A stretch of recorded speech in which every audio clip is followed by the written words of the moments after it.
Siku ya Jumanne ya tarehe 19 mwezi wa 5 mwaka 2026, bila shaka utakuwa umeshinda salama. Tunakualika katika jambo la leo. Mimi ni Irene Kishiwa. Nami ni Esther Chilato. Kwa muhtasari ni haya utakayoyasikia.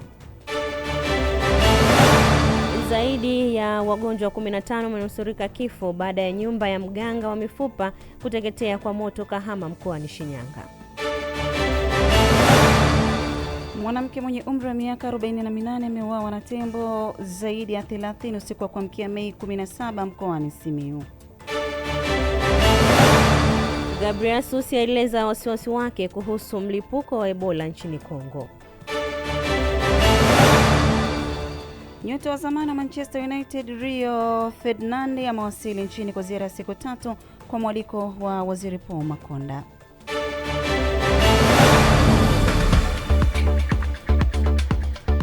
Mwanamaisha Fresh unaweza kufuatilia pia jambo la leo mbashara kupitia tovuti yetu kwa kuandika www.jambofm.co.tz, lakini pia unaweza kutufuatilia kupitia kurasa zetu za mitandao ya kijamii Instagram, Facebook na TikTok kuandika Jambo FM TZ, pamoja na YouTube kwa kuandika Jambo FM Radio Tanzania. Tunalianza jambo la leo kwa taarifa kutoka hapa mkoani Simiyu. Kundi la tembo zaidi ya 30 waliotokea hifadhi ya Kijereshi wamevamia kijiji cha Nyamikoma, kitongoji cha Nyuma ya Mlima, wilaya ya Bariadi mkoani Simiyu na kumuua mwanamke mmoja usiku wa kuamkia Mei 17. Mwanamke huyo aliyefahamika kwa jina la Salu Gibishi mwenye umri wa miaka 48 alifariki dunia baada ya kutoka nje akiwa na binti yake kwa kufukuza tembo hao waliokuwa wamevamia shamba lake. Sada Almasi na taarifa kamili. Kwa mujibu wa wakazi wa kitongoji hiki cha Nyuma ya Mlima kilichopo kijiji cha Nyamikoma wilayani Bariadi mkoani Simiyu, kila mwaka lazima tukio moja litokee linalosababishwa na mnyama tembo kumkanyaga binadamu. Na sasa historia mpya inaandikwa. Mama wa watoto 10 Salu Gibishi kakanyagwa na tembo usiku wa manane waliovamia shamba lake na kufanya uharibifu. Victoria Selegu ni mtoto wa marehemu Salu ambaye anakiri kuungana na mama yake usiku huo kwenda kutimua wanyama hao kutokana na Wilson Mali, baba yake mzazi, kutokuwepo nyumbani. Akachukua tosi ya redio akatuita, tukaenda wote, tulikuwa wawili, akafukuza tembo aka kama vile wameenda. Ghafla mimi nilisikia mmoja tu yuko nyuma yangu, nikakimbia. Mimi nilikuwa safari, nimepigiwa simu tu usiku saa 9 ya usiku, ilikuwa tarehe 17. Nikaambiwa kwamba mke wako huko amevamiwa na tembo. Nikaanza safari tu ya kuja huko. Ameniachia watoto 10. Mashuhuda wa tukio hilo wanasema majira saa 7 usiku walisikia sauti ya Salu akiomba msaada, ndipo walipoanza kufuatilia. Kufika pembezoni mwa lile shamba tukakutana na kundi la tembo wengi sana, zaidi ya tembo 35. Lakini hatukujua kwamba yule mama wale tembo wameshamzuru. Wale tembo baada ya kuondoka kwenye yale mashamba, la sisi tukapata nafasi ya kusogelea sasa karibia na nyumba yake. Baada ya kufika pale kwake, wale mabinti zake wawili wakasema, "Mmemwona mama huko? Tumesikia anafukuzwa na tembo, hatujamuona." Sasa wale wababiti tukauliza kwamba alikuwa ni sehemu gani? Wakatuonyesha ile sehemu, tukaenda kusaka sasa ile sehemu, bahati mbaya tukakutana yule mama ashajeruhiwa na wale tembo. Kwa mujibu wa wakazi hao, si tembo pekee wanaosumbua kijiji hicho, bali fisi, simba na chui wamegeuza malisho maeneo hayo. Juzi kuna simba wameua ng'ombe 7. Na hilo ni tokeo limekuwa linatushtukiza sana, linatushangaza sana, maana simba sasa hivi wameingia katika kijiji hiki. Tunawaomba ndugu serikalini mtusaidie, na kambi la walinzi wa kulinda mahali hapa wako karibu, lakini nashangaa kwa nini simba wanatushambulia kiasi hiki. Juzi tu hapa tuna ng'ombe 3, jana ng'ombe 2. Kwa hiyo ndugu zangu, tunaomba serikali tusaidie, kwa hilo ni tukio. Simba ni mkali, anaweza kujeruhi hata mtu, na jana tumepambana naye mpaka muda wa masaa karibia 7-8. Simba amekataa kwenye vichaka. Sasa serikali sasa tunaomba sana chona ndugu zangu, watusaidie, tunavita tembo, fisi, na fisi ni wengi, alafu huko simba tutaishije jamani? Kamanda wa pori la Akiba Kijereshi, Florafiki Julius, anakiri kuwepo kwa wanyama hao na kuwataka wananchi kuto kujichukulia sheria mkononi kabla ya kutoa taarifa. Kabla ya kuchukua hatua za kwenda kufukuza hawa wanyama, sana sana tembo, lakini maeneo haya pia tunasumbuliwa na simba pamoja na fisi, watoe taarifa kwenye mamlaka ya usimamizi wa wanyamapori Tanzania, ambao sisi ndio wataalamu tunaoweza kujua kwamba ni njia gani tunaweza tukaitumia kwenda kumfukuza mnyama huu. Inna lillahi wa inna ilaihi rajiun. Jambo la leo kutoka wilayani Bariadi mkoani Simiyu. Mimi ni Sada Almasi. Tumombe pumziko la amani mwenzetu ambaye ametangulia. Salu Gibishi.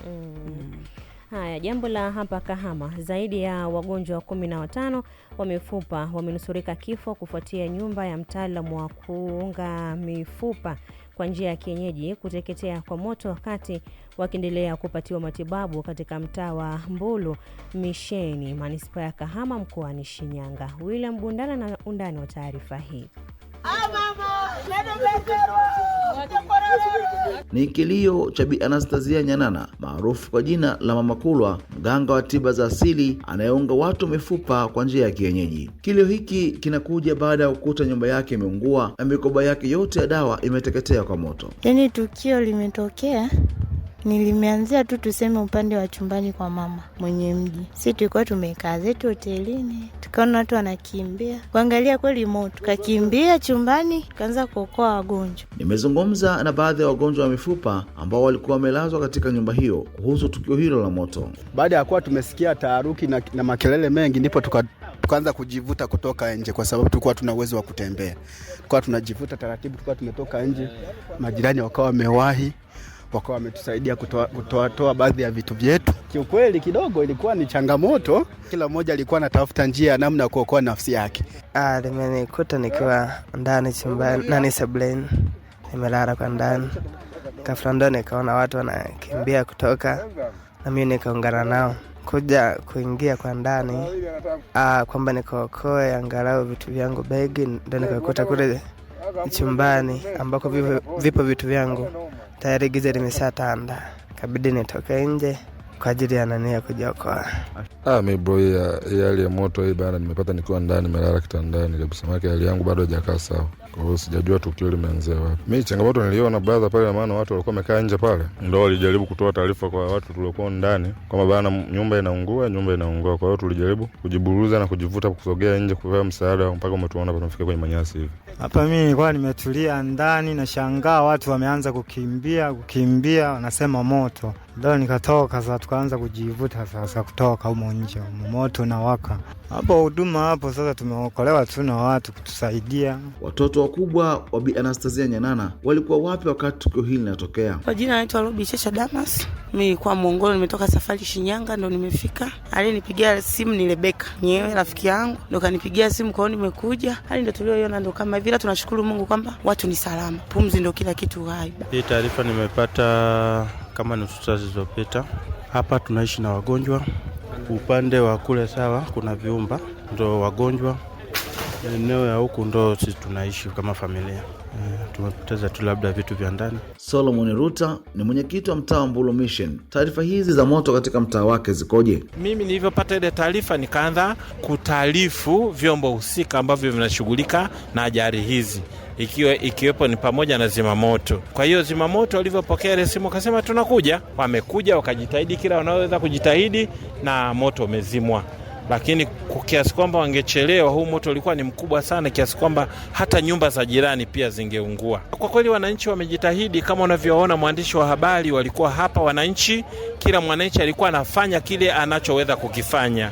Aliyeweza kupenya akatoa godoro likatoka nje, alifanya hivyo. Hafidhi Omari ni mkaguzi msaidizi wa jeshi la zimamoto na uokoaji wilaya ya Kahama. Kutoka kwake inahitaji kujua nini chanzo cha moto huo. Tuliweza kubaini chanzo cha moto huu kwamba ni watoto kuchezea vibiriti. Kuna mtoto wa miaka isiyozidi 4-5 anaitwa Stella, ni mjukuu wa huyu mama mwenye nyumba. Wakati wenzake amelala, aliingia chumbani kwa bibi yake na kuwasha kibiriti cha gesi, then akakielekeza kwenye godoro. Kwa hiyo godoro likaanza kushika moto na kile kitanda. Bahati nzuri wale wenzake ambao walikuwa wamelala na mabinti wawili waliweza kumuona na kuweza kujiokoa kwa haraka. Kwa chanzo cha moto ni watoto kuchezea vibiriti. William Bundala, Jambo la Leo, Kahama. Tunakushukuru sana William Bundala kwa taarifa yako hiyo. Lakini hili basi tulichukue kama funzo kwa wazazi pamoja na walezi, kutoa elimu ya kutosha kuhusiana na masuala ya moto, namna mshumaa, vibiriti wakati mwingine ambavyo vinaweza vikasababisha maafa makubwa katika familia. Sasa ni hapa Dodoma. Bunge limepitisha bajeti ya Wizara ya Ulinzi na Jeshi la Kujenga Taifa JKT ya shilingi trilioni 4.29 kwa mwaka wa fedha 2026/27, ikiwa ni sehemu ya juhudi za serikali kuendelea kuimarisha ulinzi, usalama na uwezo wa majeshi nchini. Katika bajeti hiyo, serikali imeeleza kwa jumla vipaumbele 8 vitatekelezwa, vikilenga kuboresha miundombinu ya kijeshi, kuimarisha uwezo wa vikosi vya ulinzi pamoja na kuongeza ufanisi katika utekelezaji wa majukumu ya kiusalama na maendeleo ya taifa, kama anavyoeleza Gideon Gregory. Bajeti hiyo imewasilishwa bungeni jijini Dodoma na Waziri wa Ulinzi na Jeshi la Kujenga Taifa, Dr. Limo Nyansaho, ambaye amesema serikali itaendelea kuliimarisha jeshi kwa zana za kisasa, teknolojia, mifumo ya mawasiliano pamoja na rasilimali watu. Shughuli zinazokusudiwa kutekelezwa katika mwaka wa fedha 2026/2027 zitazingatia maeneo ya kipaumbele kama ifuatavyo: kuendelea kuweka mazingira mazuri ya utendaji kazi kwa wanajeshi, ikiwemo kutunza vifaa na zana, mazoezi, mafunzo, maslahi pamoja na huduma za afya na makazi. Lakini pia, Mheshimiwa Mwenyekiti, fedha hizo itatumika pia kuendelea kuimarisha uwezo wa Jeshi la Kujenga Taifa kwa kuboresha miundombinu ili liweze kuchukua vijana wengi zaidi watakaopata mafunzo ya awali ya kijeshi na stadi za kazi, kuanzisha viwanda vipya katika sekta ya ulinzi kwa maana ya defense industries vitakavyoweza kuzalisha bidhaa kwa matumizi ya kijeshi na kiraia. Kwa upande wa kamati ya kudumu ya Bunge ya mambo ya nje, ulinzi na Jeshi la Kujenga Taifa kupitia kwa mwenyekiti wake Najma Multaza Jiga, imeishauri serikali kuongeza nafasi za vijana kujiunga na JKT kwa kupanua uwezo wa kambi pamoja na kuboresha miundombinu ya mafunzo. Mafunzo stadi za kazi yaendane na mahitaji halisi ya soko la ajira, sambamba na kuanzisha mfumo wa ufuatiliaji wa wahitimu ili kupata mrejesho wa matokeo ya mafunzo hayo. 3, serikali iendelee kutenga fedha katika bajeti kila mwaka ili kulipa fidia kwa wananchi wanaohamishwa kupisha shughuli za kiulinzi kwa wakati ili kuepuka malimbikizo ya madeni. Nao baadhi ya wabunge waliochangia kwenye bajeti hiyo wameshauri serikali kuongeza kasi ya utoaji wa fedha kwa ajili ya kuimarisha jeshi hilo na kuhakikisha utekelezaji wa mipango ya maendeleo katika sekta ya ulinzi unafanyika kwa ufanisi. Naamini serikali yangu sikivu itaweka bajeti ya kutosha kupitia Wizara ya Fedha ili vijana wote wanaomaliza kidato cha 6 wasiende kwa mafungu, waende wote wanapokuwa wamemaliza, ili tukajenge taifa la wasomi wenye uzalendo nchi hii. Tunaomba sana Wizara ya Fedha kuhakikisha kwamba wanatoa fedha hizi ili taasisi hizi zilizopo chini ya wizara ziweze kufanya kazi kwa ufanisi wa hali ya juu sana, kwa sababu bila ya kuwawezesha, maanake tunawafanya wafanye kazi katika mazingira magumu ya kulinda amani na usalama wa taifa letu. Inabidi tuendelee kulipa ushirikiano jeshi letu ili liendelee kukabiliana na changamoto za ulinzi na usalama za kisasa. Mheshimiwa Spika, kuimarishwa kwa Jeshi la Ulinzi na JKT kutasaidia kuongeza uwezo wa nchi katika kukabiliana na changamoto mbalimbali za kiusalama pamoja na kuendelea kulinda amani na utulivu wa taifa. Kutoka Dodoma, Gideon Gregory, Jambo FM. Jambo la kimataifa. Mkuu wa shirika la afya duniani WHO Tedros Adhanom Ghebreyesus leo amesema ana wasiwasi mkubwa kuhusu mlipuko wa ugonjwa wa Ebola katika Jamhuri ya Kidemokrasia ya Kongo ambao umeenea hadi Uganda. Akizungumza katika mkutano wa kimataifa wa afya unaoendelea mjini Geneva, Ghebreyesus amesema kutokana na ukubwa na kasi ya kuenea kwa mlipuko huo, WHO itaitisha kikao cha kamati ya dharura ili kutoa ushauri kuhusu hatua za muda za kudhibiti janga hilo. Kwa mujibu wa WHO, hadi sasa visa 30 vya Ebola vimethibitishwa nchini Kongo, hususan katika mkoa wa Ituri kaskazini. Afisa wa WHO nchini Kongo ameonya kuwa mlipuko huo unaweza kudumu kwa muda mrefu na hakuna uhakika kwa mlipuko huo utamalizika ndani ya miezi miwili, akirejelea uzoefu wa mlipuko wa hivi karibuni wa Ebola uliodumu kwa miaka miwili. Wakati huo huo, Africa CDC imetangaza mlipuko wa Ebola nchini Kongo na Uganda kwa dharura ya afya ya umma ya bara zima katika taarifa iliyotolewa Jumatatu jioni. Kwa sasa Jamhuri ya Kidemokrasia ya Kongo imerekodi vifo 131 kati ya visa 513 vinavyoshukiwa kuwa vya Ebola, huku Uganda kiripoti kifo kimoja kinachohusishwa na ugonjwa huo. Na nyota wa zamani wa Man United Rio Ferdinand amewasili nchini leo kwa ziara ya siku 3 ikiwa ni mwaliko wa waziri wa habari, utamaduni, sanaa na michezo Paul Makonda. Jioni hii Rio ametembelea viwanja vya Gymkhana jijini Dar es Salaam kusaini mipira, kukutana na kutoa mafunzo kwa watoto wenye vipaji vya michezo.